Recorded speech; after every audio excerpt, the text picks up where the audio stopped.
Since you're listening to this, there's a better than 98% chance that you're a free subscriber. Now, that's not hyperbole. I'm not exaggerating. It's math.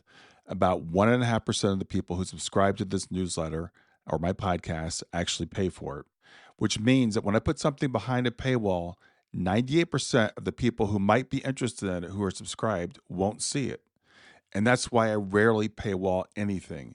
I want my reflections, these questions that we ask, the stories that we tell, I want them to stay accessible, whether or not someone can pay. But here's the hard truth, this work isn't free to create.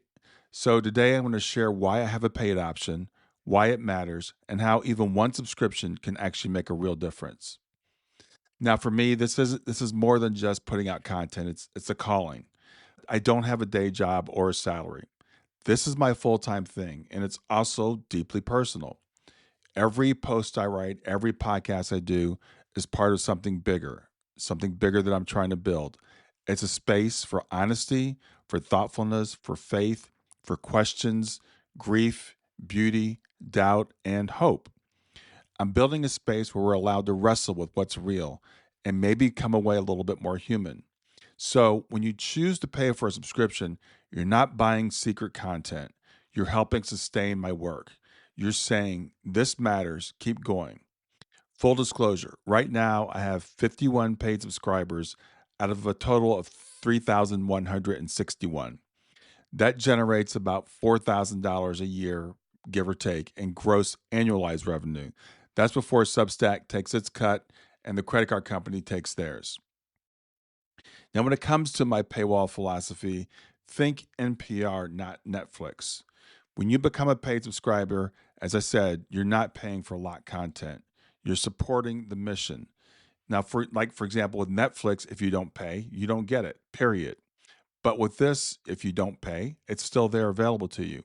So this is less like subscribing to a streaming service and more like giving to NPR or dropping something in the offering plate at church or donating to a cause that you believe in, not because you expect something back, but because it aligns with your values. Now, when the basket comes down the row at church, you probably pitch in, not out of obligation, but out of belonging, out of trust, out of hope that this work continues to shape hearts and lives. That's what a paid subscription here is. It's a way of saying, I want this to exist. I believe in what you're doing and I want to help it grow. It's not a transaction, it's more of an offering. It's a gesture of belief that helps keep this space alive for you and for others who need it. Now, right now, I'm pushing toward bestseller status on Substack. Substack gives the bestseller title, along with a little orange check mark, to writers who reach 100 paid subscribers. I'm at 51. I'm halfway there. Now, that check mark increases both credibility and visibility, which means more people discover this work.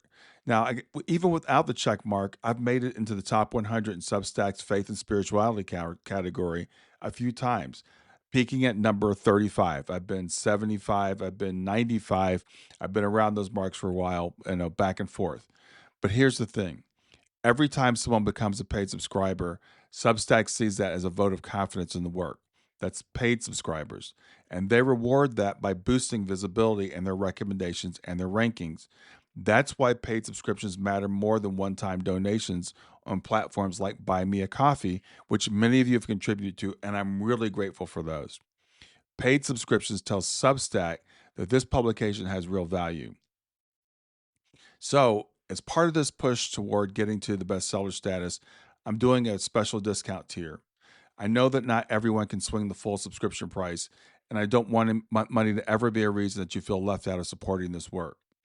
As part of my push towards bestseller status, I'm offering discounted subscription tiers for people who believe in the mission but need something more accessible financially. These tiers will close as soon as I reach 100 paid subscribers, as soon as I reach the bestseller status. So right now, 49 people can lock in these rates before they're gone. When I hit 100, I'm going to close them out. Each tier is a 12-month subscription at the discounted rate. After your first year, your subscription will renew at the standard rate. That's either $8 a month or $80 a year.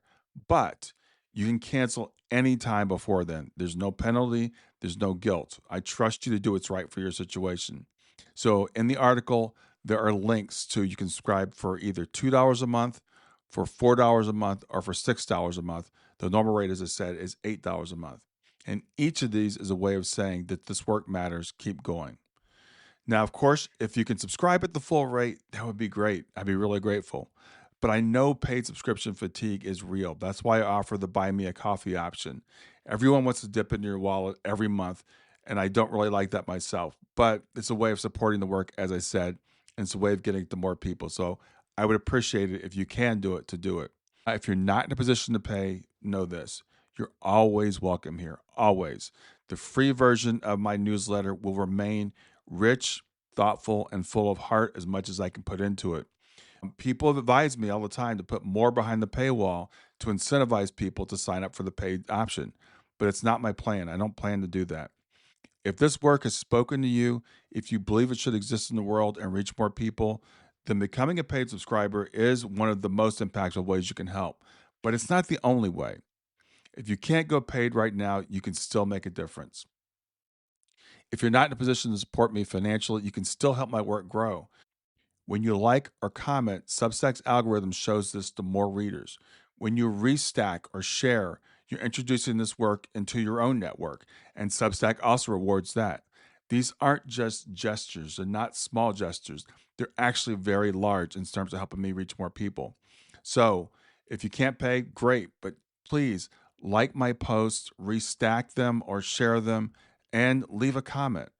These actions are deeply important.